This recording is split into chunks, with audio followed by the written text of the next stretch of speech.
ॐ नमः सिद्धेभ्यः। ॐ नमः सिद्धेभ्यः।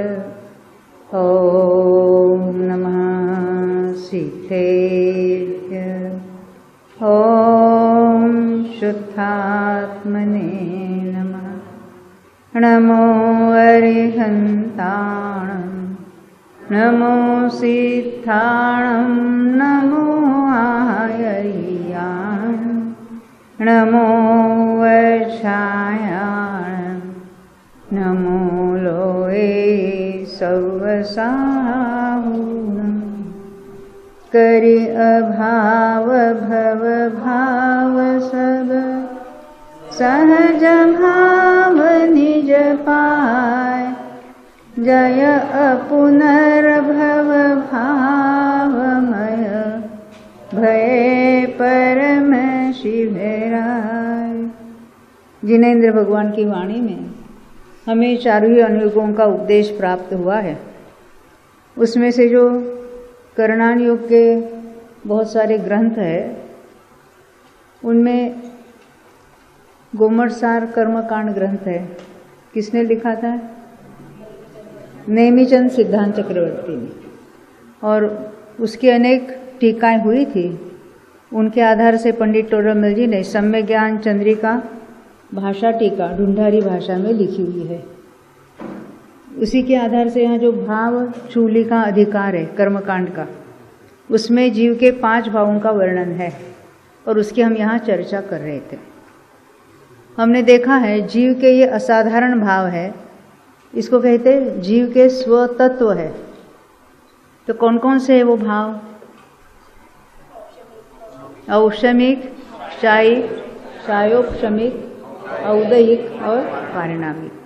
ये ऐसा क्रम क्यों? जीवों की संख्या की अपेक्षा उसमें ऐसा ही क्रम दिया हुआ है। जीवों की संख्या, भावों की नहीं। भावों की संख्या कितनी है?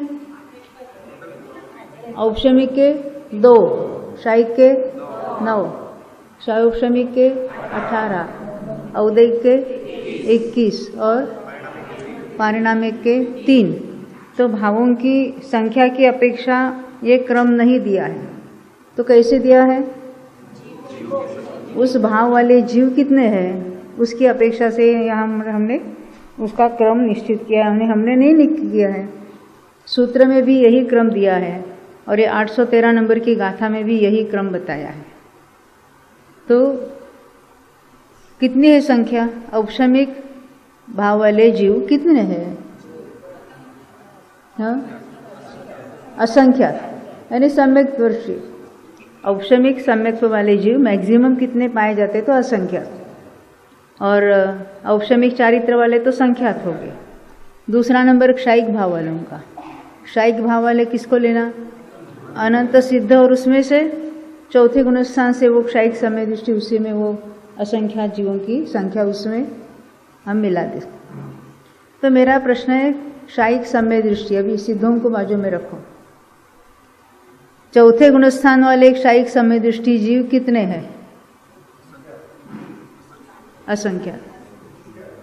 कहाँ कहाँ असंख्यात है? मनुष्यों में मनुष्य ही संख्यात है, तो क्षायिक समय दृष्टि भी संख्यात हो गए। नारकी कहाँ पाए जाते हैं क्षायिक समय दृष्टि? पहले नरक में। वहाँ कितने हो गए? कितने नारकी क्षायिक समय दृष्टि हो गए? असंख्यात। क्यों? पहले नरक की आयु कितनी है? एक एक्स्ट्रा यानी मैक्सिमम एक सागर है। तो यहाँ दर्शन मोह की क्षपणा करने वाले जीव कितने होते हैं? हर 6 महीने 8 समय में 608 जीव दर्शन मोह की क्षपणा करते हैं। उनमें से कुछ तो तिरंज में जाएंगे, कुछ मनुष्य में जो भूमि वहाँ जाएंगे, कोई देह में जाएंगे और कोई 2, 4, 5 नरक में जाएंगे। पर ऐसे हर 6 महीने 8 समय में हम अगर मानते हैं वहाँ जाने वाले हैं, 2, 4 भी जाएंगे तो भी वो सागर का प्रमाण कितना बड़ा है? तो उसमें असंख्यात है। संचय की अपेक्षा जाते हैं एट ए टाइम कितने जाएंगे? 2 4 5 गिने चुने जाएंगे, फिर भी इतने वहाँ असंख्यात की संख्या हो जाती। और वो आने के बाद नियम से मोक्ष जाने वाले हैं, क्योंकि क्षायिक सम्यक प्राप्त करने के बाद कितने भव हो सकते हैं हमने देखा था। या तो उसी भव में मोक्ष जाएंगे, या एक भव देव का या नरक का करके मनुष्य होकर मोक्ष जाएंगे, या भोग भूमि का मनुष्य 3 इंच होकर वहाँ से देव में सौधर्म ईशान में जाएंगे और वहाँ मनुष्य होकर फिर मोक्ष जाएंगे। इससे अधिक उनका संसार का काल ज़्यादा नहीं है। इस तरह से हमने उसकी बात देखी थी। तिर्यंच में भी असंख्यात क्षायिक समय दृष्टि है, जो मनुष्य में से वहाँ गए थे और वहाँ से देव में जाकर फिर आकर मोक्ष जाने वाले। तो ये जो जीवों की संख्या हमने देखी थी क्षायिक भोग वाले की, उसके बाद क्षायोपशमिक वाले कितने हैं? अनंत। उसमें किसको इंक्लूड करना? पहले गुणस्थान से सारे निगोद उसमें आ गए ना, तो वो उससे अनंत गुणा वाला अनंत होगा। उसके बाद औदैहिक वाले, औदैहिक वाले में हमने क्षायोपशमिक वालों में पहले से 12वें तक के जीव देखे थे। अब इसमें और किसको ऐड करना? 13 और 14 वाला, जो लाखों में उनकी संख्या होगी। तो क्या हो गए? किसकी संख्या आएगी? औदैहिक भाव वाले, हाँ। और पारिणामिक भाव वाले सारे ही, संसारी भी और सिद्ध भी। इस तरह हमने उसकी बात देखी थी। हमने उसके बारे में बहुत सारी चर्चा की, भाव कितने होते हैं उसकी चर्चा की। ये अनेक जो भाव बताए जाते हैं वो अनेक जीवों की अपेक्षा, जिसको कहेंगे नाना जीवों की अपेक्षा। औपशमिक भाव कितने हैं, क्षायिक कितने हैं, क्षायोपशमिक कितने हैं, उसकी हमने चर्चा की। इतना ही नहीं, प्रत्येक गुणस्थान में कितने कितने भाव होते हैं उसकी भी चर्चा की। औदैहिक भावों को देखते हुए हमने देखा पहले गुणस्थान वालों को अनेक जीवों की अपेक्षा कितने औदैहिक भाव हो सकते हैं, पाए जाते हैं। याद है कि भूल गए? 21। दूसरे गुणस्थान में कौन सा भाव नहीं होगा? मिथ्यात्व। तीसरे गुणस्थान में सेम था। चौथे में वही, क्योंकि मिथ्यात्व का ही अभाव हुआ है और कोई भाव गया नहीं है। 5वें में क्या होगा? असंयम वाला भाव नहीं रहेगा। तो 20 पर था ना, तभी 19 हो जाएगी ना। कितनी हो जाएगी? गति भी चेंज हो जाएगी। पहले हम 4 गति में लेते थे, चौथा गुणस्थान, अब क्या हो जाएगा? 5वां गुणस्थान। तो गतियाँ 2 होगी और लेशा भी 3 शुभ रहेगी। चौथे गुणस्थान तक 6 लेशा हो सकती थी, अब 5वें गुणस्थान से 3 शुभ लेशा। कहाँ तक? 3 शुभ लेशा कहाँ तक होगी? 7वें तक। 8वें से शुक्ल लेशा होगी। हाँ, तो 5वें गुणस्थान के भाव कितने देखे? हाँ, 14 देखे। 6ठे 7वें में और क्या विशेषता होगी? गति एक ही रह जाएगी और कषाय तो 4 रहेंगे। वेद 3 है और लेशा वही 3 लेशा है। और क्या औदैहिक भाव में क्या विशेषता होगी? और क्या फर्क पड़ेगा? हाँ, तो कितनी होगी संख्या टोटल? 13 हो जाएगी। क्या कम हुआ था? 1 गति कम हुआ। ख्याल में आती ना? आपके पास चार्ट है ना, आप रेफर कर सकते हैं। उसके बाद 6ठे 7वें के बाद देखिए, अब 8वें गुणस्थान से क्या होगा? हाँ, लेशा एक ही रहेगी। कौन सी? शुक्ल लेशा। कषाय भी है सभी, कषाय 4 है, लेशा 1 शुभ हो जाएगी। वेद कितने हैं? 3। वेद 3 है। 9वें के पहले भाग में जाने पर भी 3 वेद है, बाद में 1-1 वेद कम हो जाएगा। हाँ, क्या रह गया? अभी मिथ्या तो नहीं है, असंयम नहीं है, अज्ञान असिद्धत्व है। इस तरह से हमने देखा था। 9वें गुणस्थान में आने पर शुरुआत में वैसा ही रहेगा। हाँ, बाद में क्या क्या होता है? 1-1 वेद का उदय मिटेगा। पहले किसका उदय मिटेगा? नपुंसक वेद का, तो 1 कम हुआ। फिर स्त्री वेद का, उसके बाद न पुरुष वेद का, यानी अभी उसको जो को क्या कहेंगे अपगत वेदी। पहले सवेदी था, अब उसको क्या कहेंगे अपगत वेदी। वेद का उदय रुक गया, बंध भी रुकेगा, हमें अभी बंध से प्रयोजन नहीं है। उसके बाद अभी कौन जाएगा क्रोध, क्रोध का उदय और बंध दोनों मिट जाएंगे। फिर मान का, फिर माया का, लोभ का उदय चलता रहेगा। 9वें के अंत में तो है बादर लोभ का उदय है, और 10वें में किसका उदय होगा सूक्ष्म लोभ का। 90 में लास्ट में क्या होता है बादर लोभ का उदय होते हुए सत्ता में पड़े हुए लोभ के परमाणु सूक्ष्म रूप होते रहते हैं। वो सूक्ष्म होने का कार्य पूरा होता है तो 10वें में जाते हैं सूक्ष्म लोभ का उदय चालू रहता है, और वो भी उसका अनुभाग और मंद मंद होते चला जाता है। तो जैसे हमने 90 में देखा था वैसे 10वें में है। 11वें में क्या विशेषता होती है, अभी कषाय भी नहीं रहेगा। तो 11वें गुणस्थान के भाव कोई बताएगा, टोटल भाव बताए ने पहले। हाँ गति, कौन सी गति, एक मनुष्य गति, फिर एक शुक्ल लेशा, और हाँ अज्ञान और असिद्ध। समझ में आती है। 12वें में क्या होगा, क्या वैसे वैसे। 13वें में क्या बात होगी, 13वें में लेशा है, अज्ञान नहीं रहेगा। तो कितने हो गए 3, और 14वें में लेशा भी नहीं रहेगी, तो गति औदिक भाव और असिद्धत्व 2 भाव रह जाएंगे। इस तरह से हमें सोचना है कि गुणस्थानों में कैसे घटित करना। ये तो केवल हमने औदिक देखे, हमें ऐसी आदत लगानी है कि पहले गुणस्थान में एट ए टाइम कौन कौन से कितने कितने भाव। हम अलग अलग पहले इसलिए पक्का कर रहे हैं तो बाद में हम एक साथ उसको नक्की कर सकते हैं। अपना यह विषय चल रहा था ना, वो पूरा करके हम आगे बढ़ेंगे। देखो हमने वो हेय गेय उपादेय जानने की कोशिश की थी, याद है ना। ये जो 5 भाव है उनमें कौन से भाव हेय उड़ने लायक है, ये श्रद्धा में लेना है। हमने कहा छोड़ दो तो छूटेगे क्या, नहीं हमारे कहने से कुछ नहीं होने वाला, पर हम मान तो सकते ना, श्रद्धा में ले सकते हैं। वो छोड़ने योग्य है, रखने योग्य है, आश्रय करने योग्य है कि कैसे है। तो हमने पहले ये बात देखी थी यहाँ पर कि ये जो होय गेय और उपादेय की बात है, तो कौन से भाव हेय है, औदिक भाव। अभी हमने गिने ना औदिक भाव, तो हेय यानी क्या, छोड़ने लायक है। अब कैसे छूटेंगे,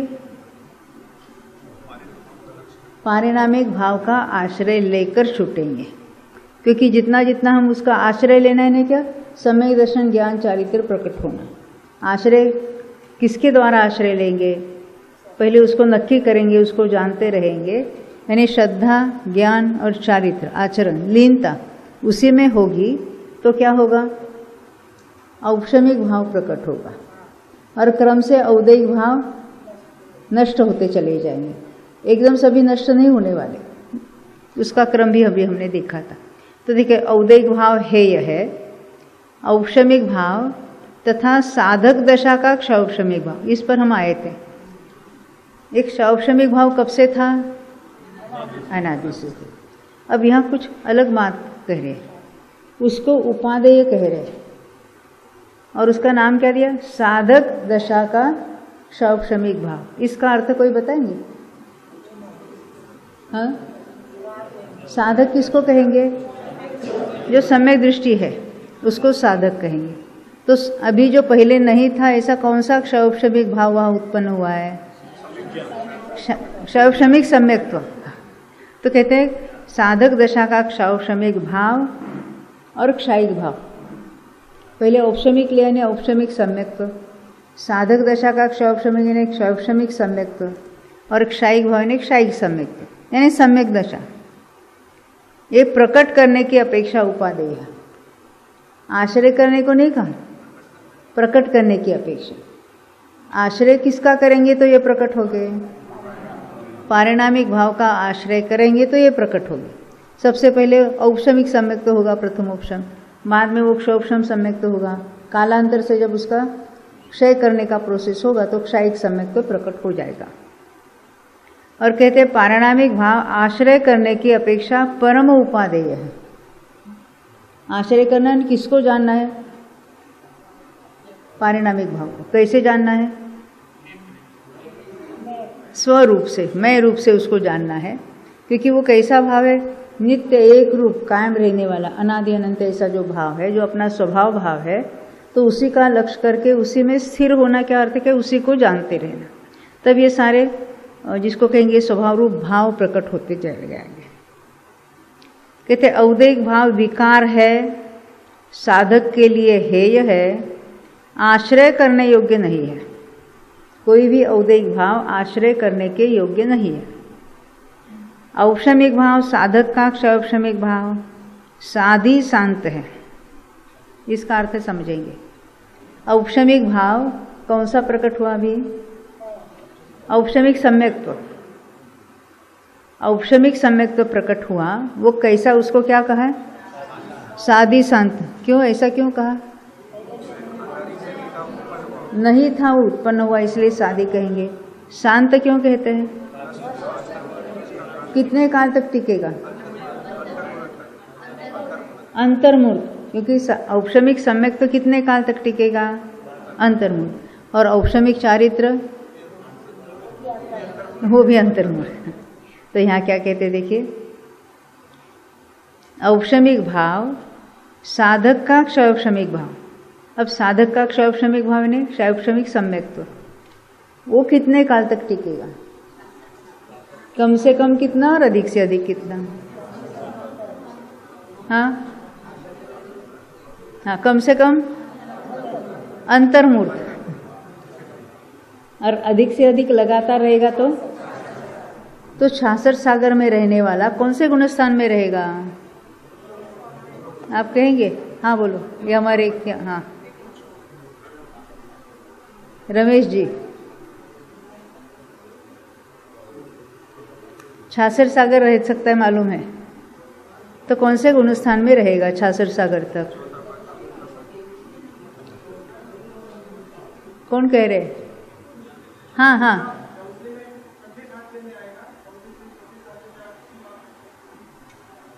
आप कहेंगे अकेले चौथे में नहीं रह सकता 66 सागर तक, नहीं समझे। चौथे में रहने का लगातार अधिक से अधिक काल साधिक 33 सागर हो सकता है, ठीक है। कोई चौथे से पांचवें में गया, चौथा पांचवा, देव में जाएगा तो चौथा ही रहेगा, मनुष्य में आएगा तो पांचवा भी हो सकता है, छठा सातवां भी हो सकता है। अगर केवल चौथे और पांचवें में रहता रहे, यानी मनुष्य और देव करेगा, पर मनुष्य में आते हुए पांचवा ही किया, उसने छठा सातवां नहीं किया, तो अधिक से अधिक 42 सागर ही रह सकता है। और अगर वो चौथा पांचवा छठा सातवें का मिलकर काल गिनेंगे तो वो 66 सागर हो सकता है, उसके बिना नहीं, क्योंकि ऊपर अधिक आयु वाले देवों में तो मुनिराज जाएंगे। तो अगर चौथा पांचवा छठा सातवां का मिलकर काल गिनेंगे, कौन सा, क्षौपशमिक सम्यक्त्व का, तो ही वो 66 सागर हो सकता है। अब आगे देखते, तो उसको कैसा कहा, साधी शांत, ये प्रवाह की अपेक्षा बताया। वैसे एक एक समय की पर्याय तो साधी शांत होती ही होती है, क्योंकि सब पर्याय वाले भाव है, परंतु यहाँ प्रवाह एक बार उत्पन्न हुआ और लगातार क्षौपशमिक सम्यक तो चलता रहा, अनेक भवन तक चलेगा, तो उसको क्या कहेंगे, साधी शांत। शांत क्यों कहा, या तो मिथ्यात्व में जाएगा या तो क्षयिक हो जाएगा, इसलिए उसको कहा साधी शांत भाव। मिनिमम तो हमने अंतर्मूर्त देखा, और मैक्सिमम तो उसके बीन बिटवीन कुछ भी हो सकता है अलग अलग जीवन की अपेक्षा। तो कहते हैं ये साधी शांत है और एक समय की पर्याय है। तथा क्षायिक भाव कैसा है, एक बार उत्पन्न हुआ तो साधी कहेंगे, तो उसको शांत कहेंगे कि नहीं कहेंगे, साधी अनंत कहेंगे। कोई भी क्षायिक भाव नहीं समझे, क्षायिक सम्यक तो उत्पन्न हुआ अब क्या होगा उसका अंत कब होगा? अभी क्षणिक राजा थे, तब उन्होंने सम्यक तो प्राप्त किया, क्षायिक प्राप्त किया, अभी पहले नरक में है, वहाँ से आएंगे, तीर्थंकर प्रकृति बांध रहे, तो यहाँ वो तीर्थंकर हो गए, तो क्षायिक सम्यक तो चालू रहेगा ना उनका 14वें तक। सिद्ध होने पर उसका क्या होगा? कब तक? अनंत काल। इसलिए उसका नाम क्या है? सादि अनंत। क्षायिक भाव कोई भी हो वो कैसे हो गए? सादि अनंत। और क्षायोपशामिक भाव कैसे हो गए? सादि शांत। क्षायोपशमिक सम्यक को कह सकते हैं। क्षायोपशमिक ज्ञान को क्या कहेंगे? क्षायोपशमिक ज्ञान यानी वो सम्यक ज्ञान होगा, तो क्या होगा? वो सादि शांत होगा। और क्षायोपशमिक अज्ञान जो है कौन सा? मिथ्या ज्ञान। वो कैसा होगा? अनादि शांत। और अभव्य में अनादि अनंत। अलग अलग अपेक्षाओं से हम भाई समझ में आती बात? नहीं हो रहा, फॉर फास्ट हो रहा है। फिर से अनादि से कोई क्षायोपशमिक भाव जीव के पाया जाता है क्या? नहीं है। कौन सा होगा? बोलो, आप ही बोलो। अनादि से जीव के कोई क्षायोपशमिक भाव होता है कि नहीं होता है? पाया जाता है कि नहीं पाया जाता है? आप क्या कहते? कौन सा होगा? कुमति कुश्रुत। अवधि होगा नहीं होगा उसकी बात छोड़ो, तो कुमति कुश्रुत होगा, और चक्षु दर्शन तो होगा ही होगा, कभी कभी चक्षु दर्शन भी होगा, है ना। और वो 5 दानादि वो भी होंगे, तो वो अनादि से चले आ रहे हैं। तो जो जिसको हम क्या कहेंगे? अनादि से है। कौन से? वो मिथ्या है ना। तो मिथ्या है तो वो सम्यक हो गए कि नहीं हो गए? पहले मिथ्या थे, कब से? अनादि से। सम्यक तो होने पर क्या होगा? वो क्षायोपशमिक अज्ञान नहीं रहेगा, क्षायोपशमिक ज्ञान हो जाएगा। यानी क्षायोपशमिक अज्ञान अनादि से थे, उसका अंत हुआ तो शांत हो गए। अब क्षायोपशमिक ज्ञान हुआ, तो क्षायोपशमिक ज्ञान तो अभी अनंत काल तक चलना चाहिए ना, कि नहीं? क्या होगा उसका? क्षायिक होना है, तो वो भी सादि शांत हो जाएगा। शुरुआत हुई ना, जब नहीं थे उसकी शुरुआत हुई, उसको क्या कहेंगे? सादि। क्षायोपशमिक वो सम्यक ज्ञान है, पर क्षायोपशमिक है। कौन से गुणस्थान तक रहेगा दक्षाबेन? क्षायोपशमिक ज्ञान कौन से गुणस्थान तक रहेगा? जब तक क्षायिक नहीं होगा। हाँ, क्षायिक कब होगा? 13वें के पहले समय में। तब तक क्या होगा? तो वो तो क्षायोपशमिक ज्ञान था, वो 12वें के अंत तक क्षायोपशमिक ज्ञान है। 13वें के पहले समय में क्या होगा? क्षायिक ज्ञान होगा। तो क्षायोपशमिक जो ज्ञान था, सम्यक ज्ञान है भले, वो कैसा है? सादि शांत। समझ में आती बात? ये हाँ, आपका प्रश्न है क्षायोपशमिक में जो लब्धि है, 5 लब्धि बताए, वो कब से है? तो अनादि से है।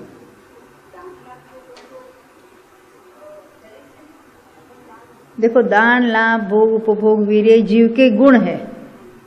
कुछ प्रकट है और कुछ प्रकट नहीं। ये हम वीर्य पर घटित करते। वीर्य का कार्य क्या है? पुरुषार्थ। जहाँ जहाँ ज्ञान होता है वहाँ वीर्यांतराय का भी क्षोभशम होता ही होता है। जहाँ ज्ञानावरण का क्षोभशम है, अकेले ज्ञानावरण के क्षोभशम में ज्ञान नहीं होता, उसके साथ साथ वीर्यांतर का भी क्षोभशम पाया जाता है। हम जो करणान योग के ग्रंथ निकाल के रखो, जहाँ ज्ञान की बात आती है, हमेशा जहाँ ज्ञान है वहाँ वीर्यांतराय का क्षोभशम भी उसके साथ साथ होता ही होता है। उसके भी अपना अपना कार्य होता रहता है, क्योंकि वो जीव के गुण है ना। पर्याय का ही अपने को ही दान देना, लाभ होना, उसी का भोग, उसी का उपभोग, ऐसे उसका वर्णन आता है। पर वो जीव के क्या सिद्धों के भी वो गुण है ना, वो क्षायिक है। अभी पहले क्षायोपशमिक था। हाँ, हमने बोला था आपको, जो पहले तो हमने भेद की अपेक्षा बताए थे 9 भाव, और सिद्धों में अभेद की अपेक्षा 4+1 केवल वीर्य लिखा वहाँ पर, या चारित्र को अलग अलग निकालेंगे और अनंत ज्ञान दर्शन सुख वीर्य कहेंगे या चारित्र वीर्य कहेंगे या सम्यक्त्व वीर्य कहेंगे, तो अलग अलग अपेक्षाओं से उसका वर्णन आता है। सिद्धों में वो चले नहीं गए हैं। जब हमने वीर्य तो उसी में सारे गर्भित है। ये भेद करके या अभेद करके कथन करने की पद्धति है। तो हम कौन सी बात देख रहे थे? शौक्षमिक जो ज्ञान था वो क्षायिक ज्ञान हो जाता है। ऐसे ही है जो बाकी जो सारे बात शौक्षमिक भाव थे वो क्षायिक हो जाते हैं। अब हमने दूसरे कौन से औदैहिक भाव भी नष्ट होते चले जाते हैं। इस तरह से इन भावों की चर्चा हम देख रहे थे। तो हमने यहाँ क्या देखा? देखो, औक्षमिक भाव, साधक दशा का क्षौक्षमिक भाव, औक्षमिक भाव यानी औक्षमिक सम्यक्त्व, साधक दशा का क्षौक्षमिक भाव यानी कौन कौन से? क्षौक्षमिक सम्यक्त्व, संयमा, संयम, सराग चारित्र, कोई किसी को भी हम ले सकते, वो साधक दशा का क्षौक्षमिक भाव। वो कैसे? साधी शांत है, एक एक समय की पर्याय है। और क्षायिक भाव कैसा है? साधी अनंत है, एक बार प्रकट हुआ अब अनंत काल तक रहेगा। आपने पढ़ा वो सिद्धों में कहाँ चला गया? साधी अनंत है, वो रहेगा, परंतु कथन हमें भेद की अपेक्षा या अभेद की अपेक्षा कर सकते हैं। तो कहते हैं क्षायिक भाव साधी अनंत है। तो ये साधी अनंत जो क्षायिक भाव है वो पर्याय रूप है क्या स्वभाव रूप है? तो वो भी एक एक समय की पर्याय करके, परंतु साधी अनंत प्रवाह की अपेक्षा कहने में आता है। पर्याय रूप है, अतः ये भी आश्रय करने योग्य नहीं है। केवल ज्ञान है, केवल दर्शन है, जिसको हम क्षायिक ज्ञान क्षायिक दर्शन कहते हैं, तो उसका तो आश्रय करना कि नहीं करना? तो कहते हैं वो भी पर्याय है और पर्याय आश्रय करने योग्य नहीं होती। केवल ज्ञान कहो, केवल दर्शन कहो, जिसको हम क्षायिक भाव कह रहे हैं, वो अनादि से था क्या? नहीं उत्पन्न हुई वो पर्याय, भले वो अनंत काल तक रहेगी, परंतु उसका ध्यान करने से सम्यक तो प्राप्त होगा कि नहीं होगा? तो इसमें ऐसा कौन सा भाव है जो नित्य कायम है? वो जो पर्याय रूप नहीं है उसी का ध्यान हो सकता है।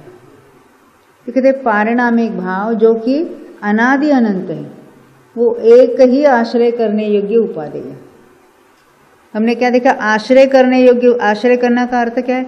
उसमें अपनापन, मैंपना, अहम बुद्धि यानी मैं स्वभाव रूप मैं हूँ ऐसा मानना, उसी को जानना और उसी में लीन होना, यानी उसमें सम्यक दर्शन, सम्यक ज्ञान, सम्यक चारित्र सब है। तीनों का विषय एक, कौन सा? पारिणामिक भाव, यानी वही आश्रय करने योग्य है। सारांश यह है कि जिनको धर्म करना हो, ये धर्म क्या है? गुण है कि पर्याय है कि द्रव्य है? हाँ? धर्म स्वभाव है, तो जिनको धर्म करना हो तो स्वभाव करना हो, स्वभाव को भी धर्म कहेंगे। वस्तु स्वभाव धम्मो, यानी वस्तु स्वभाव धर्म है, परंतु जिसको हम प्रकट करना है कहते हैं, प्रकट करना का अर्थ क्या है? वो है ही नहीं और उसको प्रकट करना, तो वो क्या होगा? वो पर्याय। तो उसका दूसरा नाम क्या होगा? जो धर्म अभी है नहीं और प्रकट करना है, ऐसा वो कौन सा भाव होगा? नहीं, मुझे मेरा प्रश्न ये है, शुभ राग होगा कि अशुभ राग होगा?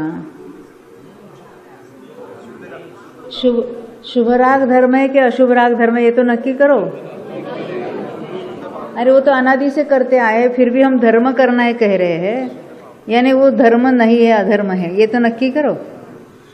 तो शुभ भी नहीं प्रकट करना है, अशुभ क्यों तो होते रहते हैं, तो क्या प्रकट करना है? जो धर्म है, जिसका नाम है, बोलो।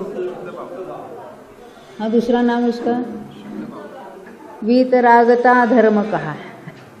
वीतरागता प्रकट करनी है और वही धर्म है, वीतरागता ही धर्म है। वो आता है ना, चारित्रो खरी धम्मो। किसको कहा चारित्र? प्रवचन सार गाथा 7, वहाँ तो लिखा ना चारित्रो खलु धम्मो। धर्म करना है तो क्या है धर्म? तो चारित्र धर्म है, यानी कि वीतरागता ही धर्म है।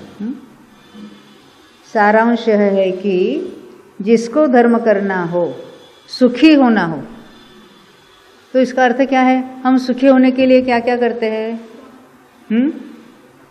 सुखी होने के लिए क्या करें? पैसे के पीछे जा रहे, तो सुखी हुए कि नहीं हुए? पहले पैसा नहीं था, अब पैसा मिल गया, तो सुखी हुए कि नहीं हुए? क्यों नहीं हुए? उसमें सुख नहीं था, तो सुख में किसमें सुख है? स्वभाव सुखमय है, तो स्वभाव का लक्ष्य करने से सुख उत्पन्न होगा। यहाँ क्या कहते हैं? जिसको सुखी होना हो उन्हें औदैकादि चारों भाव पर से दृष्टि उठाकर, ये दृष्टि उठाने ने क्या बोलो? हाँ सतीश भाई बोलो। दृष्टि हटाने ने क्या करना? दृष्टि हटाने का अर्थ क्या है? एक एक बोलो, उनको बोलने दो। हाँ, स्वभाव में लीन होना, पर उन पर दृष्टि थी यानी क्या था? हाँ दिलीप भाई बोलो। हाँ नहीं, लक्ष्य हटाना नहीं, दृष्टि का अर्थ लक्ष्य नहीं होता। मैं पना, एक अब से मैं कर रहे हूँ।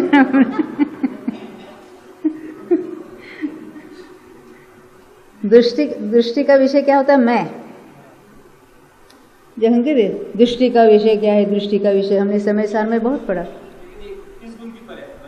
आप ही बोलो, आप ही बोलो। हाँ, दृष्टि का विषय क्या होता है? मैं। तो अभी दृष्टि कहाँ है हमारी? यह है ना, औदैकादि चाहो बर से दृष्टि उठाकर। अभी तक मिथ्या दृष्टि क्या कर रहा है? कहाँ पर दृष्टि है उसकी? औदैहिक भाव पर है। औदैहिक भाव में क्या हो रहा है? गति औदैहिक भाव है, कषाय हो रहा है, लेशा है, कोई वेद है, मैं इस रूप हूँ ऐसी मान्यता है, उसको कहेंगे वहाँ दृष्टि है। क्षयोपशमिक भाव पर से दृष्टि हटाना, इतना मुझे क्षयोपशमिक ज्ञान है, मैं इतने ज्ञान वाला हूँ, देखो मैंने इतने शास्त्र पढ़े हैं, तो अपने को किस रूप मानता है? ये जो क्षयोपशमिक ज्ञान, जितना ज्ञान का उघाड़ है, उस रूप अपने को मान रहा है, ये उस पर दृष्टि है, उस पर से दृष्टि हटाना है। और क्या है? औदैकादि चारों भाव, और कौन से रह गए? औपशम। अभी औपशमिक वाले को तो दूसरी हटी, तभी तो औपशम भाव प्रकट हुआ, पर अगर फिर पलट गया तो क्या होगा? मिथ्यात्व में चला जाएगा। क्षायिक भाव पर से दृष्टि, अभी वहां तो है ही नहीं क्षायिक भाव, पर मान्यता में हो सकता है कि नहीं? ये केवल ज्ञान है, वो दृष्टि का विषय बना दिया हमने। तो कहते इन पर से दृष्टि हटाकर, यानी पर्याय रूप मैं हूं ऐसी मान्यता छोड़कर, अपने को पर्याय रूप मान के बैठा है। मैं मनुष्य हूं, मैं स्त्री हूं, मैं अमुक हूं, जो बिजनेस करता है, मैं डॉक्टर हूं, मैं इंजीनियर हूं, ये क्या है? पर्याय पर दृष्टि है। मैं मनुष्य ने गति औदैहिक भाव है, वो मैं हूं, ऐसा ही उसकी दृष्टि है। तो दृष्टि उठाई, अभी कहाँ रखनी है?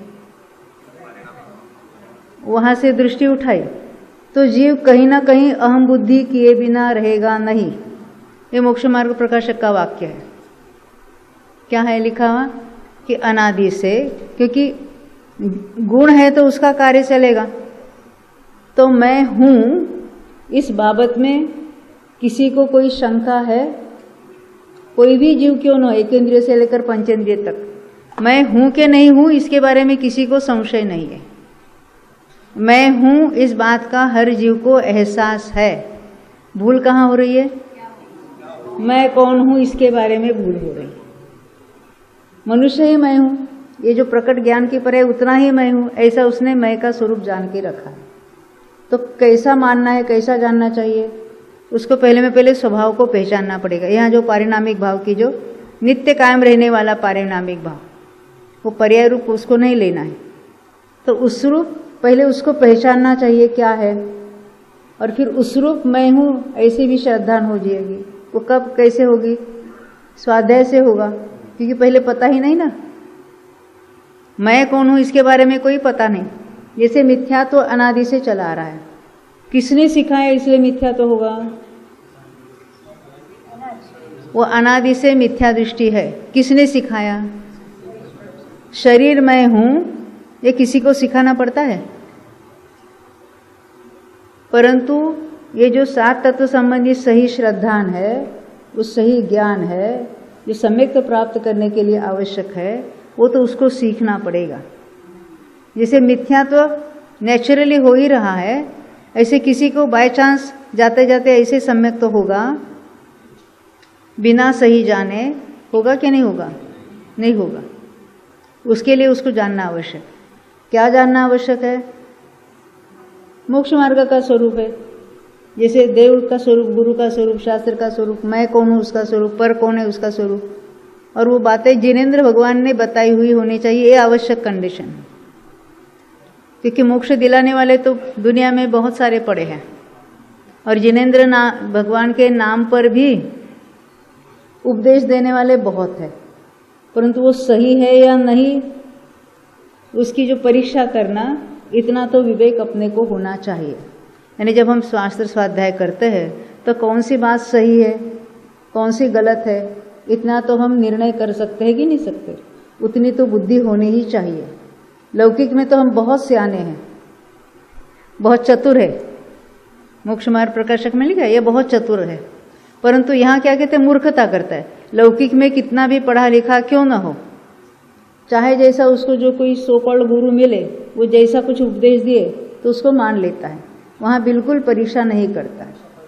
हाँ, बिल्कुल परीक्षा प्रधान होना ही चाहिए। अरे भगवान को भी परीक्षा करके नमस्कार करना है। वो आता है ना देवागम स्तोत्र में, ये देव आते हैं, तुम्हारे भक्त है और ये ऐसा होता है, इसलिए हम तुमको नमस्कार नहीं कर रहे। तो भगवान की भी परीक्षा करके उनको नमस्कार करना है। तो भगवान के जो गुण है वहाँ है कि नहीं, वो देखना पड़ेगा कि नहीं पड़ेगा? नहीं देखेंगे तो किसका नुकसान होना? भगवान का। हाँ, देवागम स्तोत्र बताए ना। तो निर्णय करने की बात सर्वप्रथम आती है।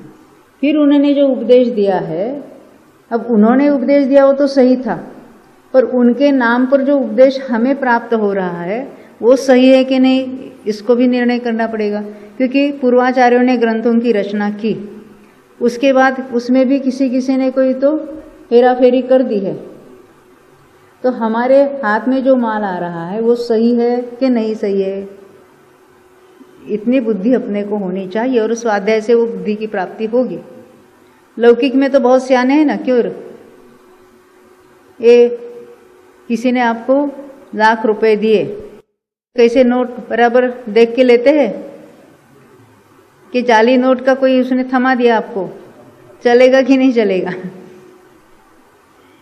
तो वहाँ तो हम बहुत देखते हैं बराबर ये नोट सही है कि नहीं सही है, और यहाँ देव गुरु नाम पर जो कुछ है उसको मान लेते हैं। तो ये हमारी जिम्मेदारी है। यहाँ क्या कह रहे देखो, क्या? अच्छा, आपका प्रश्न है मैं हूं इस बात का एहसास सबको है, वो कौन से गुण की पर्याय है? वही तो मैं पूछता हूँ। मैं हूं द्रव्य तो नहीं हो सकता, ये पर्याय की बात है।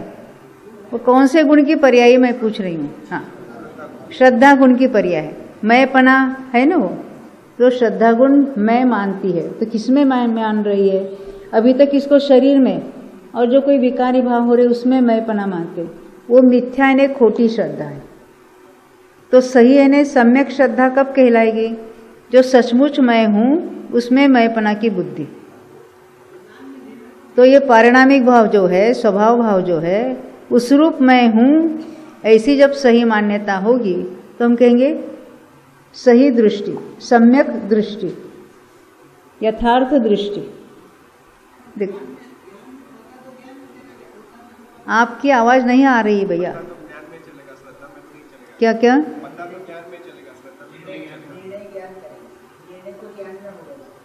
निर्णय ज्ञान में होना बात अलग है, परंतु उसमें स्वपना किसमें लग रहा है? देखो ज्ञान ने क्या जाना, देखो पूरी बात करती हूँ मैं। अनादि से इस जीव को मैंपना का एहसास है। मैंपना का एहसास वो श्रद्धा गुण का कार्य चल रहा था। अब ज्ञान तो हो रहा है ना, तो उस कौन सा ज्ञान चल रहा है अनादि से? इंद्रिय ज्ञान, इंद्रियों के द्वारा उसने जानने की कोशिश की, यानी मैं हूँ ऐसा एहसास है, और उसने मैं हूँ ना यहाँ, तो उसने जानने की कोशिश की। क्या दिखा? क्या दिखा? इंद्रियों के द्वारा क्या नजर में आया? शरीर। स्पर्शन के द्वारा, सब पांचों इंद्रियों के द्वारा शरीर ही उसको जानने में आया। मैं पुनः की बुद्धि तो थी, और इंद्रियों के द्वारा जानने की कोशिश की तो शरीर ही दिखा, तो शरीर ही मैं हूं ऐसी उसकी मान्यता हो गई।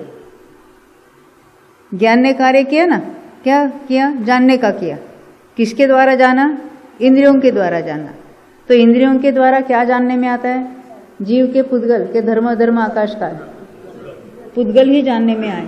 तो उसने यहाँ जानने की कोशिश की, जहाँ से मैंपना भाषित हो रहा था, वहाँ उसने इंद्रियों के द्वारा जानने की कोशिश की, तो उसको क्या जानने में आया? शरीर। तो शरीर ही मैं हूँ ऐसे उसने निर्णय कर लिया। ये श्रद्धा खोटी हो गई उसकी। हाँ हाँ, बात ये कह रहे, रिवर्स कैसे करें?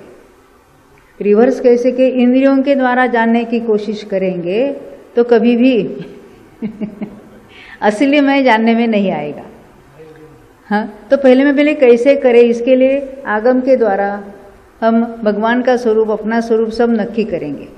फिर इंद्रियों के द्वारा जो जानने की बारंबार कोशिश कर रहे हैं, उसके बदले हम ज्ञान के द्वारा ही ज्ञान को जानने की कोशिश करेंगे। अपने को जानना है, जो मैं तो ज्ञान स्वरूप हूँ, लक्षण के द्वारा नक्की करेंगे। इंद्रियों के द्वारा जो जो जानने में आता है वो सारा पुद्गल है, जड़ है, अजीव है, और मैं तो चेतन हूँ। मेरा लक्षण कुछ होगा कि नहीं होगा? हर एक द्रव्य का जो लक्षण अलग अलग है, तो उसके द्वारा, लक्षण के द्वारा वो लक्षीभूत पदार्थ को जानने की कोशिश करना है। ज्ञान हमारा प्रकट लक्षण है कि नहीं है? तो ज्ञान की पर्याय तो ख्याल में आ रही है, पर पर्याय को भी मैं रूप से नहीं स्वीकार करना है। परंतु हम ये तो नक्की कर सकते हैं, जानने रूप जो पर्याय है वो कौन से द्रव्य की है? तो जो जानने वाला जो है वह मैं हूं। जितना जान रहा हूं उतना मैं नहीं हूं, पर जो जानने वाला हूं वह मैं हूं। इस तरह से लेना है। मैंने बहुत बार कहा ना, ये कौन सा द्रव्य है? कैसे कहा? आपको क्या पता? क्या जाना? पुद्गल थोड़े ही जाना, वर्ण जाना, और ये हल्का है वो भी जाना। और स्पर्श रस गंध वर्ण जो कुछ है उसके गुण जाने, उसके पर्याय जाने। क्या जाने? पर्याय जाने। और नक्की क्या किया? ये पुद्गल द्रव्य है। हमारी भी पर्याय जानने में आ रही नहीं? कौन सी? ज्ञान की तो हो ही रही है कि हमें कुछ जानना हो रहा है कि नहीं हो रहा है। आप कहेंगे आप क्या क्या बड़बड़ कर रहे हैं, हमको कुछ नहीं जानने में आ रहा है। इतना तो जाना कि नहीं जाना? हाँ, वो जानने बाजू वाले को पूछना पड़ता है कि मुझे समझा कि नहीं समझा। मैं निर्णय करती मुझे समझा कि नहीं समझा। यानी ये जो जानने वाली जो पर्याय वो कहाँ से निकली? द्रव्य में से। तो ये जो जानने वाला है, जिसकी शक्ति ही जानने की है, कितना जाना, क्या जाना, किसको जाना, कब जाना, उसकी बात नहीं, वो तो पर्याय हुई। परंतु जानने की शक्ति जिसमें, जो जानने वाला स्वयं है, वह मैं हूँ। तो कौन सी इंद्रियों के द्वारा समझ में आएगा? तो हम इंद्रियों के द्वारा ही जानने की कोशिश कर रहे हैं।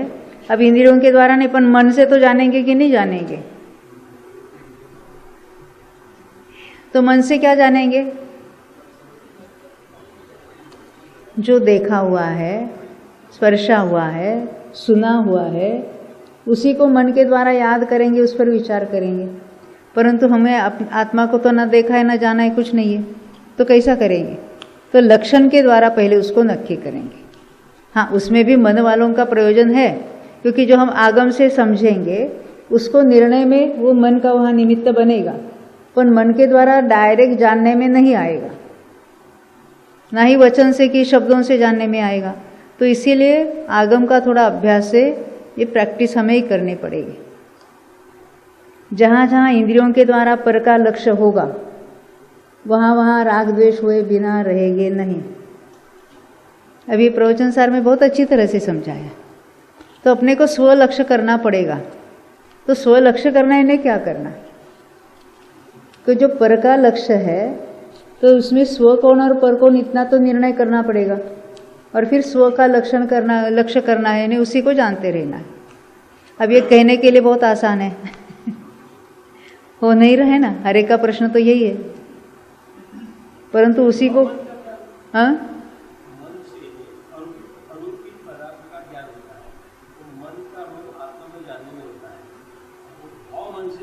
मन से आपको आत्मा को जानेंगे कि डायरेक्ट आत्मा को जानेंगे आप मन से?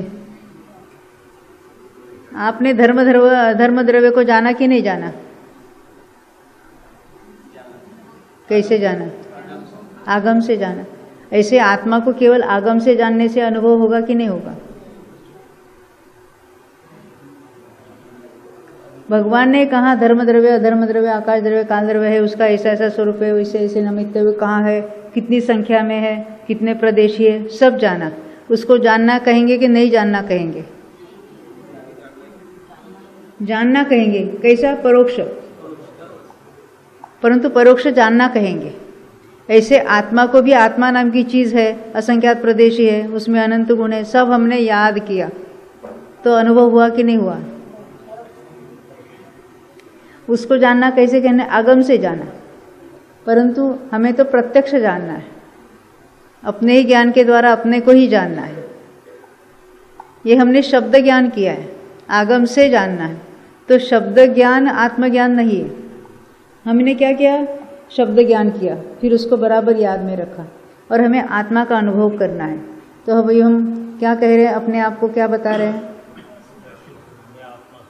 हाँ, मैं आत्मा हूँ, मैं निर्विकल्प हूँ, मैं शुद्ध हूँ। जो हमने पढ़ा था, जो हमने सुना था, और वही हम अपने आप को मन ही मन में किसको सिखा रहे? वहाँ मैं शुद्ध हूँ तो उसका भाव भाषण अपने होना। मैं ज्ञान मैं हूँ तो ज्ञान को ज्ञान में लगाने की कोशिश करनी थी। ये चीज़ें तो बताने से तो नहीं होगी, स्वयं अनुभव से होने वाली है। उसका जो प्रोसेस होता है वो हमने पंचलब्धि के उसमें प्रकरण में देखा है। इसीलिए बारंबार अभ्यास, और जिसको कहेंगे कि तत्व निर्णय सही होगा तो ही आगे की बातें सहज होने वाली है।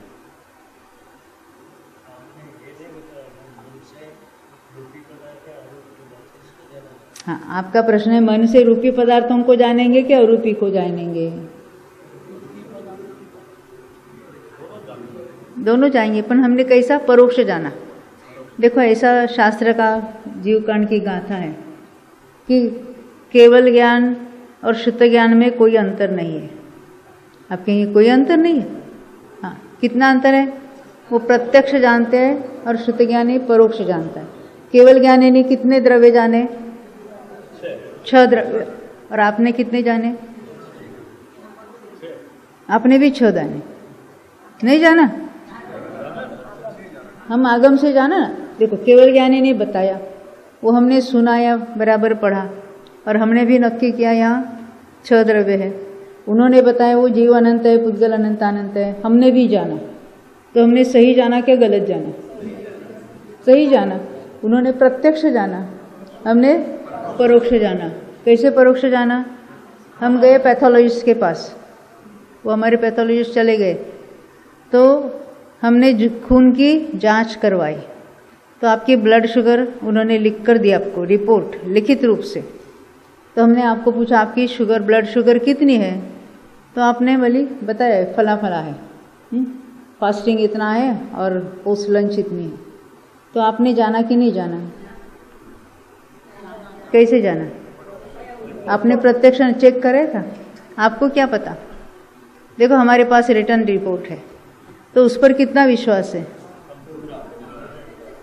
पूरा 200%।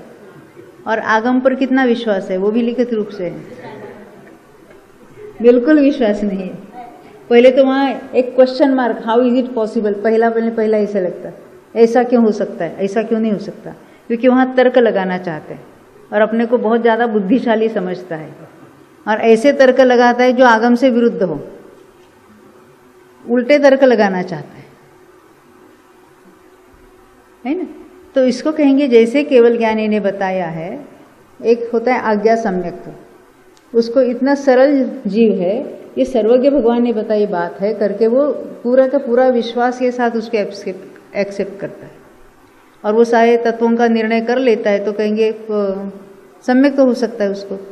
पर कोई ऐसा अड़ेल होता है ना हमारे जैसा, कैसा ये कैसा होता है वो कैसे होता है, तो उसको बिल्कुल जिसको निर्णय करने की जो पूरी किसके नय के द्वारा, प्रमाण के द्वारा, निक्षेप के द्वारा बिल्कुल नक्की करेगा और उसको हो जाएगा, उसको भी हो सकता है। तो परंतु जो सर्वज्ञ भगवान ने बताए हुए जो सिद्धांत है उसको सही रूप से पहले सुनना है, समझना है, स्वयं निर्णय करना है। ये बहुत महत्व की बात है। हमने तो सुना है, समझा, हमने याद भी किया है, हमने दूसरों को भी सिखाया, परंतु अगर वो बुद्धि के द्वारा उसका सही निर्णय नहीं है तो उसका कुछ प्रयोजन सिद्ध नहीं होने वाला। हाँ, उल्टा तर्क जो आप बताते हैं ना हमेशा, सुना है सबने? नहीं सुना? गधे को कितने पैर है बहन? 4, आदमी को 2, तो आदमी आधा गधा है। इसको कहते कुतर्क, खोटा तर्क। देखो ये हम पूरा करते वाक्य, सारांश है कि जिनको धर्म करना हो, सुखी होना हो, उन्हें औदैकादि चारों भाव पर से दृष्टि उठाकर, चारों भाव पर हम कहेंगे पर्याय पर से दृष्टि उठाकर, ये सारे पर्याय रूप भाव है, इस पर से दृष्टि उठाकर ने उसमें से जो अहमपना मयपना स्थापित किया था वह छोड़कर मात्र ने ओनली केवल परम पारिणामिक भाव रूप त्रिकाली भूतार्थ ज्ञायक स्वभाव का ही आश्रय लेना चाहिए। क्या कहते हैं? परम पारिणामिक जो स्वभाव भाव है, जिसको बहुत सारे नाम है, क्या क्या नाम है? कारण परमात्मा कहेंगे, कारण समय सार कहेंगे, त्रिकाल निरावरण ऐसा कहेंगे, नाम तो बहुत सारे हैं, बात एक ही है कि जो अपना जो स्वभाव भाव है वो कैसा है? त्रिकाली। त्रिकाली यानी क्या? अनादि अनंत रहने वाला है। स्वभाव कैसा होता है? अनादि अनंत। कब निर्माण हुआ था? अनादिकाल पहले निर्माण हुआ था कि नहीं होता? वो निर्माण होने वाली तो पर्याय होती है, ये तो है, प्रत्येक द्रव्य का अपना अपना स्वभाव होता है और वो अनादि से होता है, अनंत काल तक रहता है, उसको कहते हैं त्रिकाली। भूतार्थ, भूतार्थ क्यों कहा है? अभी उसके हम वो है, वो भूतार्थ है। ज्ञायक स्वभाव का ही आश्रय लेना चाहिए। ज्ञाय कहने से अकेले ज्ञान की पर्याय की बात नहीं है, पूरा का पूरा अखंड अभेद आत्मा उसकी बात है। हाँ, ज्ञान की मुख्यता से उसको ज्ञायक स्वभाव आत्मा कहेंगे हम। उसका आश्रय लेना चाहिए, उसका अर्थ क्या है? उसी को मैं रूप से स्वीकार करना है, उसी को जानते रहना है, यानी उसी को जानना और जानते रहना, जानते रहने में लीन हो जाना, इसको क्या कहेंगे? आश्रय लिया। क्योंकि उसके आश्रय से ही, किसके आश्रय से? अपना जो परम पारिणामिक भाव, हर एक का अपना अपना है ना। अगर ऐसी बात होती कि ऐसी कोई एक ही चीज़ होती कि उसके प्राप्त करने से, उसके लक्ष्य से हमें धर्म की शुरुआत होती और चीज़ एक ही होती और उसके प्राप्त करने के लिए हम सारे प्रयत्न करते, तो क्या होता? अरे एक दूसरे से कितनी ईर्ष्या होती है और कितना क्या क्या। अरे जैसे धन के बारे में हो रहा है, धन संपत्ति तो सीमित होगी इस विश्व की और हमें चाहिए कि हम विश्व से सबसे बड़े धनिक हो जावे, तो उसमें तो जिसको कहें ना ईर्ष्या तो रहती है परस्पर, उसके पास ज़्यादा धन आया, मेरे पास कम आया। और यहाँ तो हर एक का अपना अपना पारिणामिक भाव, अपने रूप है, उसके कोई उसको प्राप्त नहीं कर सकता, कोई उसको टच भी नहीं कर सकता, वो तो अपना ही स्वयं का है। यानी इतनी निराकुलता रहेगी ना कि उसको प्राप्त करने के लिए दूसरा कोई समर्थ ही नहीं है, मैं ही समर्थ हूँ। तो कहते हैं उसी का आश्रय लेना चाहिए, उसके आश्रय से ही धर्म की उत्पत्ति कौन से भाव में होगी? कौन से भाव में धर्म की उत्पत्ति होगी? औपचारिक सम्यक तो सब पहले स्थिति है ना, वो तो कायम बने रहना। वृद्धि, धर्म की वृद्धि यानी वितरागता की वृद्धि होती चली जाएगी और पूर्णता, उसको क्या कहेंगे? मोक्ष होती है। इस तरह से भावों के द्वारा उन्होंने ये सारी बात समझाई है। अभी हम अपना विषय जो चल रहा था उसकी बात करेंगे। जरा मुझे सुनाई रहा, कौन बोल?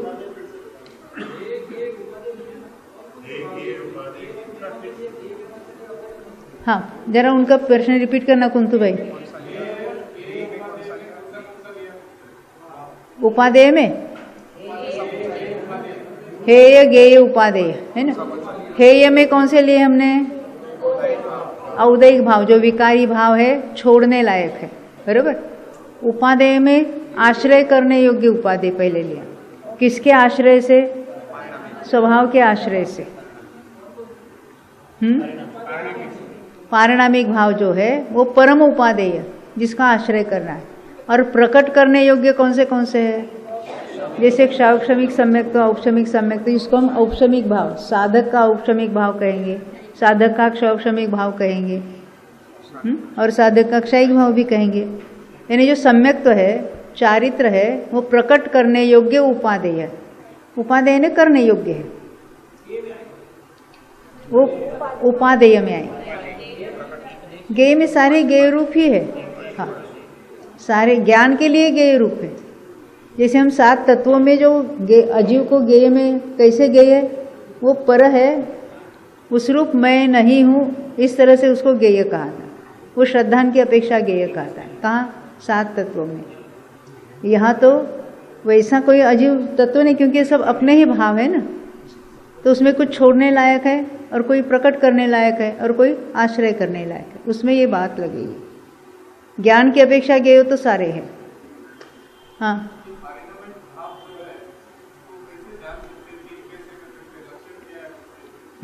आप कह रहे वो पारिणामिक भाव को कैसे जानना, कैसे फील करना, कैसा लक्ष्य करना, ये तो पहले आगम से नक्की करना पड़ेगा।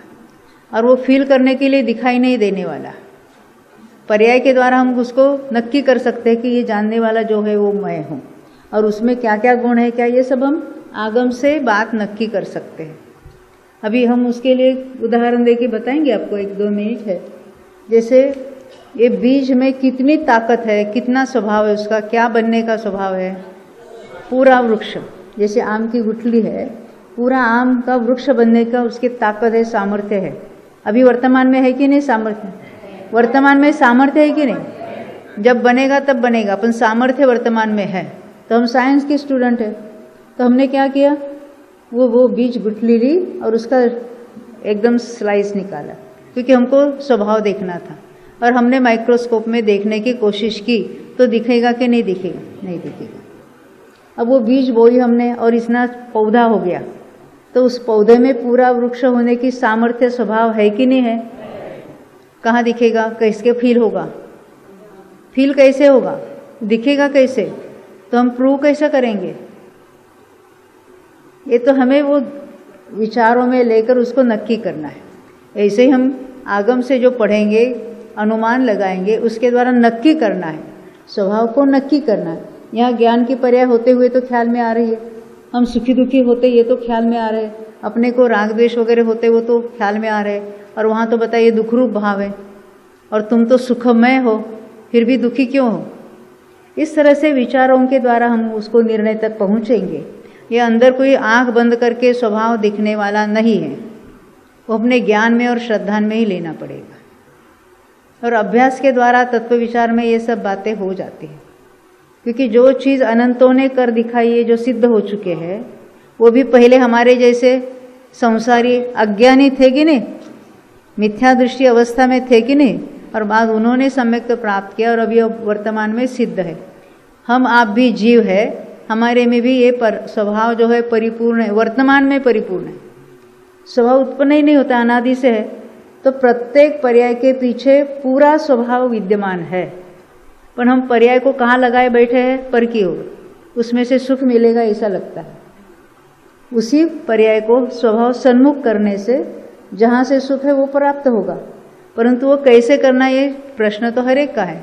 उसके लिए अभ्यास की ज़रूरत है, और वो हम करेंगे। अभी तो समय हो गया। हाँ, क्या पता लगाना है? अच्छा, वो प्रश्न हम बिल्कुल हम अभी थोड़ी देर में मिलते हैं, 15 मिनट के अंदर ही अंदर आ जाना, हम उसका उत्तर दे देंगे। अब रुकेंगे। बोलो 2400 भगवान की जय।